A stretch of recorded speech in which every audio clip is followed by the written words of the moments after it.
Good morning and welcome to this review of Tanith Lee's Volkhavaar. That was a reflection, sorry.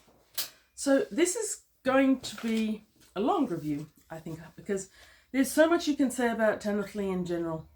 And I'll start with why I read it now. Volkhavaar, I don't think I've read this one before. I certainly haven't read it recently. And having had such a good time with my last book, which was Christopher Priest's Inverted World, I really needed a change of pace. And you can't, when I've had that great a time with a book, I can't just move on to something that's really similar or reminiscent, because it always suffers by comparison. That's not fair on the book, nor on me as the reader. So, Tanith Lee, she's a very strange writer, and her writing is or can be extremely intoxicating. Beautiful writing, poetic, evocative, lush, but also invariably dark, emotive. It's visceral and swampy, where Christopher Lee is very narrative focused, and an almost mathematical beauty to the way he writes. This is emotive and squishy and all over the place. Okay, I initially was a bit concerned about Tanith Lee because this copy is from 1977, so it's early in her career, and I don't always love some of her earlier squishy novels, like The Birth Grove can be an acquired taste, but again, luscious. Actually, I'll read some of the lusciousness to you. I found there was something on page 65 that particularly appealed to me. If I can find it. Ah, yes. The first 3 days in his cell, Kernak raged. He had taken on the temperament of a robber and cutthroat. He pummeled the walls and screamed. A dim rumbling of hate and despair from all around answered him, dehumanized as the voice of the river itself. Eventually he fell quiet. The languor of that living tomb began to creep over him. That's Tanith Lee type writing, and it's what I kind of love about her. Anyhow, so let's talk a little bit about the plot. I don't always, but I will this time. It's a novel, it's nearly 200 pages, and it's split into 4 parts. Oh yes, a couple of things about the novel itself. Older one. The cover art is by Michael Whelan, and right on the which is quite gorgeous, it's a door. It's not in great condition, as you can see that yellow spine is practically white through probably the Queensland sun, and inside it's got this little illustration by Jack Gohan, which is quite gorgeous. Great to see. Okay, so in part 1, we meet our primary protagonist, as she is, Shayna. She's a beautiful young woman. She's in her late teens, we gather. She's a slave in this tiny village. As a child, she was captured by slavers and taken across sea to the mountainous country of Korkim, which is cold, full of superstition, household demons and devils and spirits and everything. And she's been through slavery a while and currently is owned by a couple living in a small farming mountainous village. She's the only slave in the village. The old Ash is rather proud of her. She is essentially a very strong-willed and self-possessed character. A slave who's worked hard and expected to be deferential. She's still got an inner will of steel and a lot of pride, and we're told that she walks so proudly that the daughter of the Duke would be happy to see his daughter walking like that. One of her tasks is, when young Ash gets drunk, which happens a lot, is to take the goats up into the mountain, and there one day she encounters Babaya, who is the witch or the lady of the cold peaks, if I remember that correctly. I'm not sure. She gives a certain euphemistic predictions, and the next night a weird group of entertainers come through the town, led by this wild, bizarre magician called Kernak. He lays his spells over the whole village. He reaps from them all their food and drink, leaves them in a magical sleep, and Shayna is the only one who escapes this sleep enough to see them leave in the morning, and she seems to be the only one that has any suspicions, any doubts, or finds them fearful.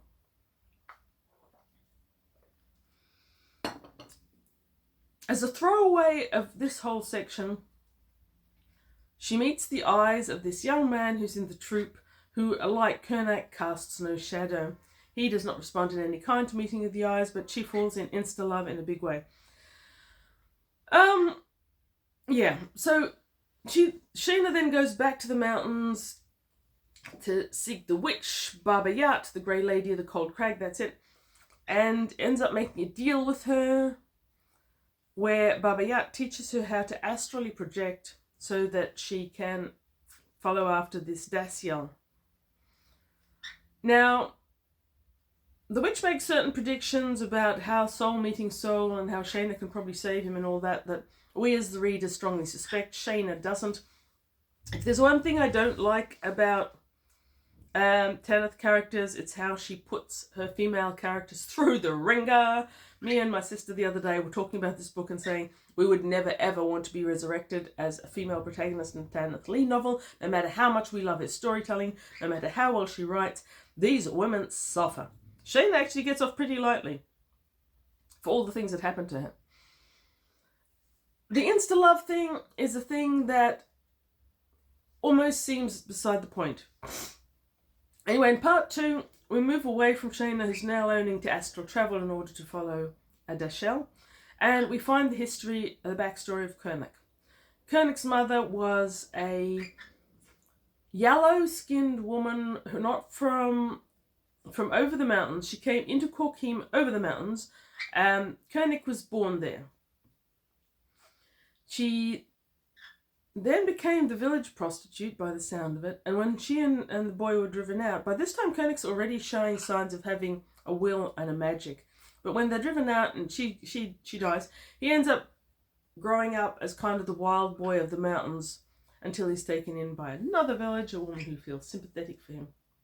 In this village, only this woman feels sympathetic for him. He's bullied, he's mistreated, he is considered scary and weird, and he's obviously practicing his will on people in malign ways, as he was back in the original village with his mother. In an attempt to ingratiate himself with the priest there, he follows him up to the shrine and finds out about this nearly forgotten god Tarkina that the village has. So way up in the mountains there's this tiny mountain idol. He's kind of the perfect god for a small farming village. He's out there, they worship him regularly, they believe in him, but it doesn't really impinge on their day-to-day life. But Kernak's needs are greater than that of the village. He ends up sacrificing to him first the blood of animals, then the blood of humans, and worshipping to this god, who then gives him a huge amount of power. With this tremendous magical powers, Kernak makes himself the ruler of this village, but he is still a boy at this point. And he underestimates his opponents and overestimates his power, which when it's broken, he's cast out of the village. He goes back to living in the mountains. He later joins a road band, and eventually is taken captive by the Duke of this city I can't pronounce. Arkev, yes. He goes into the dungeons, he later becomes a slave, escapes, re-worships his god, becomes all-powerful magical magician in this tower in the middle of nowhere. Which is where Daciel comes into the story. Now, one of the things I really love about Tanith Lee is her villains. She doesn't just throw a villain at you. You know, this is the bad guy and he's bad because he's bad. No. We do a deep dive into the psychology, into the psychosis. I don't know that Tanith ever used to read the DSMs, the Diagnostic and Statistic Manual of Mental Disorders, but I reckon she did. Because when you read characters like this Kernak, you feel the psychotic elements just line up too well for this to be anything but quite well planned. Kernak doesn't really feel any compassion or emotion towards people. So he doesn't torture them very often because he just doesn't get much gratification from it. But he does like playing nasty jokes. Those amuse him, and there's a lot of them. Which brings us on to the next part, which is Daciel. Daciel, who is our protagonist's insta-love, he's actually a very likeable, mellow, amiable character. He's the fifth son of a minor lord somewhere in Kernak. And when an acting troupe passed through, he suddenly finds what his life's for, because as a fifth son, he isn't really quite required. There isn't really anything for him to do, anywhere to go. He feels that he's grown up, and the life of a travelling player calls to him. So off he goes with this troupe, and he spends several happy years travelling around. We're told he's very beautiful, and he's got eyes like the sea. I think they're like the sea. I forget. Tanith Lee's character's eyes are always pretty evocative. A black, so black it's almost green, glowing coals, like the sea, like the sky. Yeah, amazing eyes. At least she's consistent with what colour belongs to what. Anywho, Daciel's travelling around, and one night his troupe come to a small village that isn't too far from this ruinous tower, and the leader of the troupe makes a wild suggestion that the magician in the tower, you come down and watch our troupe play, we will be better than anything you've ever seen. The locals hear this and they run for their lives, but indeed Koenig does come down. He watches the play, then he takes over the play, and suddenly gets the idea that maybe he wants to be on the road as a travelling player, using his incredible lush illusions and weird powers to make it more interesting for himself, mostly. Now at this point, Daciel gets taken over by the musician. His soul is given to the god, which Takerna, who Koenig worships. He's not the first person that Koenig has done this to. And off they go. Now, in part 3, we return to the narrative present and Shayna, who is a good character and who I enjoy. She has learnt from the Witch of the Cold Crag how to leave her body. She pursues Daciel into the large city of Arkev, where Kernak is preparing to exact his revenge for having been in the cells under the city and being forced to labour for her. Shayna ensouls the Duke's daughter's cat. And while she's there, we watch as Kernak basically squashes the city as part of a festival where a whole heap of players come from all over the city and compete for a prize. Kernak comes and competes for the prize, but he doesn't want the pouch of gold. What he wants is to have ingratiated himself and insinuated himself into the city to such an extent that he can take over their minds, which he does. And his ultimate goal is that they all wake up after a night of dead and sleep to find that Kernak who calls himself Volk at this stage, has become affianced to the Duke and Duchess's daughter, Woanna, and is about to marry her. Bad things are clearly happening. Okay, so part 4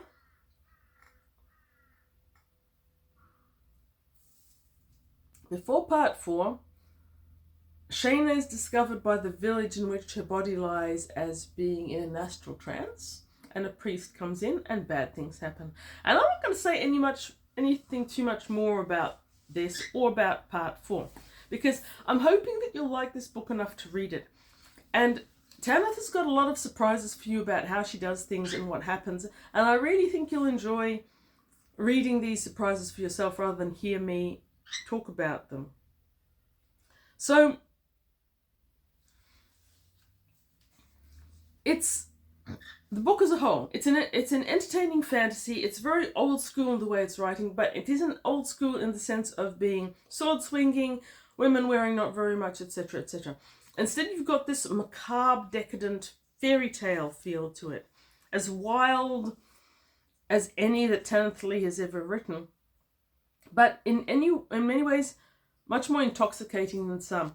Now, right at the beginning of this, by the way, this Door book is a first printing July 1977, for those who are excited about these things.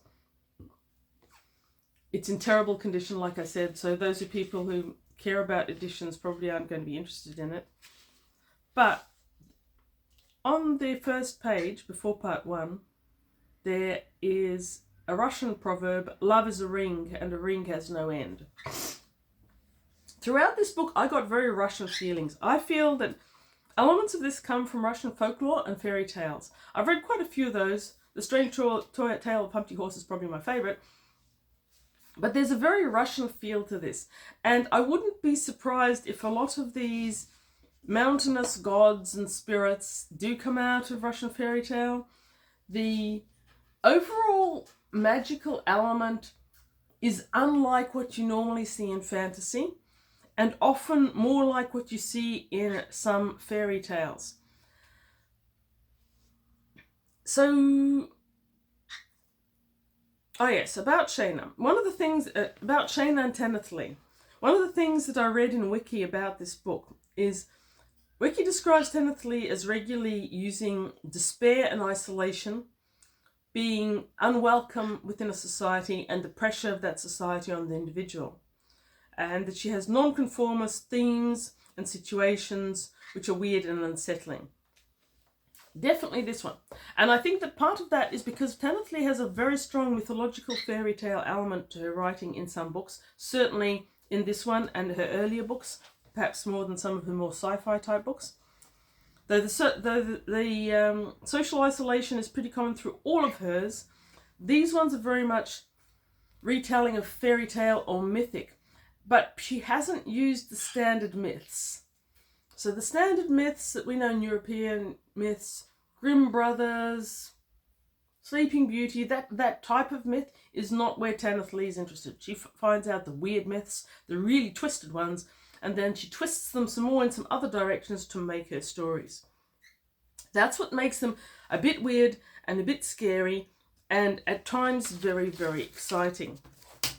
Now, another thing, a thing about that is that a fairy tale needs to stem from a social unconsciousness. In order for it to be a fairy tale and to be accepted as that way by the listener or by the reader, it needs to follow certain social subconscious expectations or certain social modalities. Because Tanith chooses these weird ones, they don't follow expectations, and the social unconsciousness in them is enough to make the reader at times uneasy, a bit uncomfortable, a bit uneasy, unsettling overall, though always beautiful. Now, another thing about this book, and I don't always go into feminist themes, but at times Tanith Lee has been presented as a feminist writer. And I really don't want to get to annoy anyone by saying this. But if she's a feminist writer, she's subtle about it. This isn't one of those feminism things where every single man is out of the book and all of them are unlikable or evil. But we do have a preponderance of women characters here. Shayna is our main protagonist, and she's a very likable character. Baba Yat is the evil, slightly vampiric witch of the cold mountains. The Duke's daughter, and even the Duke's daughter's cat. They're all females. So if you wanted a feminist book, and you wanted one that conformed to that bechamel thing, where two women talking about things that aren't a man, I think this is probably a good early fantasy for you. It's not necessarily kind to the women, like I said, but there are a preponderance of female characters, both likable and unlikable, both sensible and not. You've got a range of them. Now, in terms of the main male character, like I said, a villain, but not a villain that's just thrown at you as being the bad guy. The second part that goes into the entire history of Volk makes him a very real, very, if not modern, then at least modern and at least a character that can be comprehended in modern terms. And that's a little bit unusual in fantasy, early fantasy, in my opinion. Also, you often have guys that are bad guys for no other reasons. And I'm going to say it's very common in modern young adults, if you've gone down those streets and muttering retreats of young adults books, you will find that the bad guys are either bad with no reason and no explanation, or they just got nothing. He's a bad guy, he's doing bad things. You get no backstory, you get no story about them whatsoever. They're just there. Or if you're promised a story in the future, you probably have to read 15 books to get to it. Not here. Tanith Lee does this beautifully. She does her main characters, both likable and unlikable, beautifully. She's got complex characters, like the witch, who starts off as a witch and a malign spirit, but then becomes someone that Serena talks to as mother, and who then goes out of her way for no particularly good reason to save her. You have a bad guy who is malign, vicious in all the best ways, but for good reasons. And over the top of it, you have got, as always, Tanith's absolutely beautiful writing.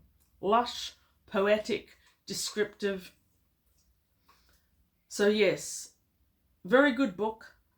At just under 200 pages. It's not one of Tanith's efforts that go on for hundreds and hundreds and you feel I need more editing. It's tight.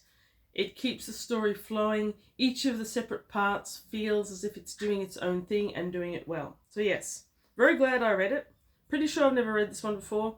I'm keen for more Tanith Lee now, though I need a break because her books are bittersweet. These are 90% dark chocolate. If you have read it, tell me what you thought of it. If you haven't read it, consider reading it and then telling me what you thought of it. But even if you're not going to, read good books.